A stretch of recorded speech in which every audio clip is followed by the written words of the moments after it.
What challenges does Chris Olave bring as a receiver? Just a trick question.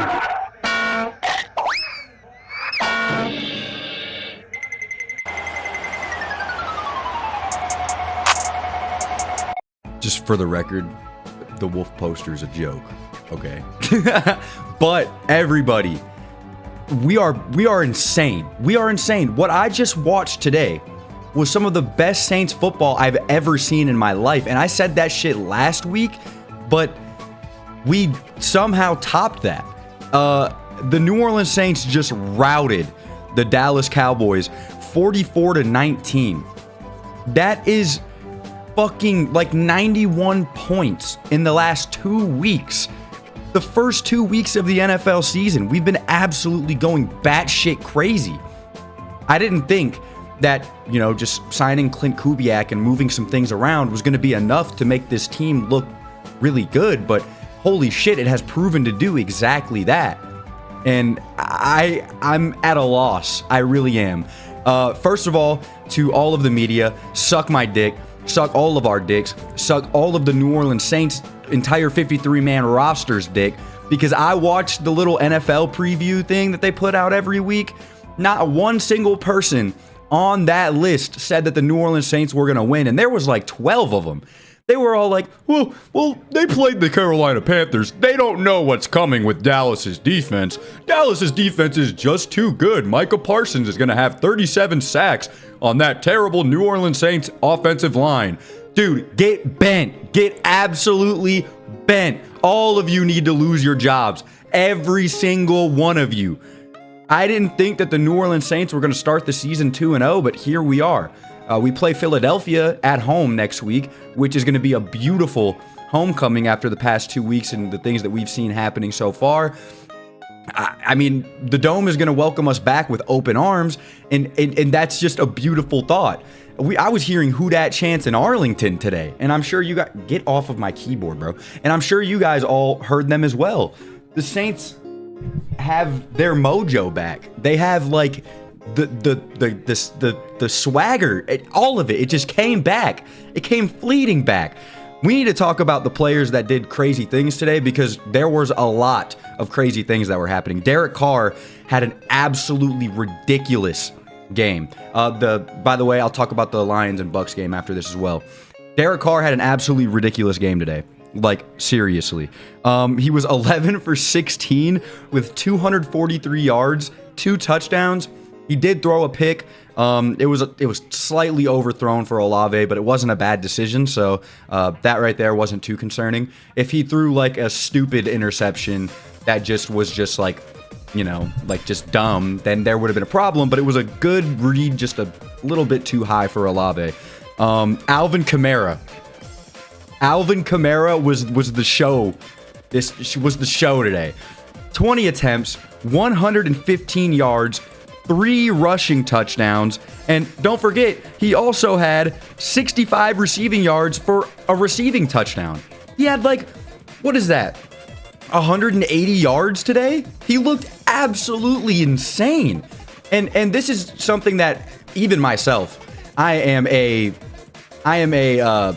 what's the word for it?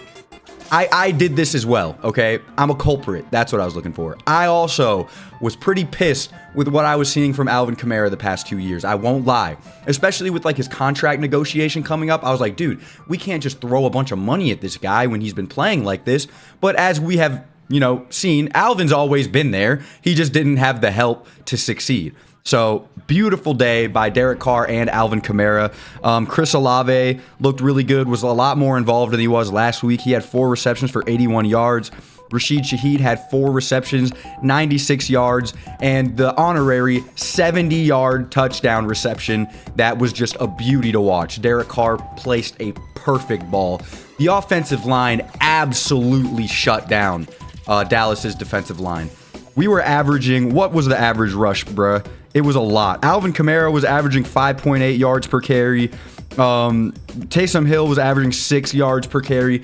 The offensive line was just outstanding. We only allowed 1 sack. Derek Carr seemingly had all day, every single time he dropped back. And the thing is, this was supposed to be the magnum opus for us. Like, this was supposed to be the thing that was going to send us right back down to earth. And all it did was make us all more delusional. I am on cloud nine. I am as delusional gets at the moment. And Detroit just lost. So Tampa Bay's 2-0, but so are we. We go into we come home and play Philadelphia next week, so that'll be interesting. The defense looked pretty good. I mean, we held Dallas to 19 points, but their passing game was going kind of crazy. They had 27 passes completed for 293 yards, 10.9 yards per pass, a touchdown, but Tyrann Mathieu and Paulson Adebo both had interceptions today. Their run game was atrocious. I mean, they couldn't run because they were playing from behind the entirety of the game. But when they did, Ezekiel Elliott averaged 2.7 yards per carry and looked like absolute dog shit. I mean, as Ezekiel Elliott should. CeeDee Lamb had a good game. I mean, and that's CeeDee Lamb. Without Marshawn Lattimore, who's our true number one lockdown, you're going to have plays like CeeDee Lamb had. He had 4 receptions for 90 yards, a touchdown, and a 65-yard reception, which, I mean, it happens. It was a blown tackle. Paulson Adebo and was it Paulson Adebo? It was Paulson Adebo and Tyrann Mathieu both missed. And you know, that shit happens when you're up 44. When you win 44-19, it's hard to knock on something like that because it wasn't happening on a consistent basis, and we were missing our best piece in the secondary. So overall, man, the Saints just looked so good.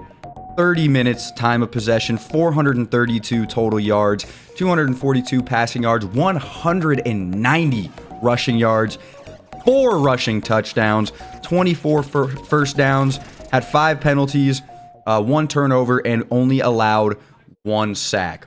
We got 3 sacks. Carl Granderson got 2. Chase Young was involved on 1. Dude, it just was so beautiful to watch. And man, I haven't been this comfortable watching Saints football in so long. I was able to kick my feet up, crack open a beer, have a good time. I didn't want to throw shit at my TV because I was watching Pete Carmichael run on 3rd and 10 in the red zone. It felt beautiful. It felt so good. It felt so good.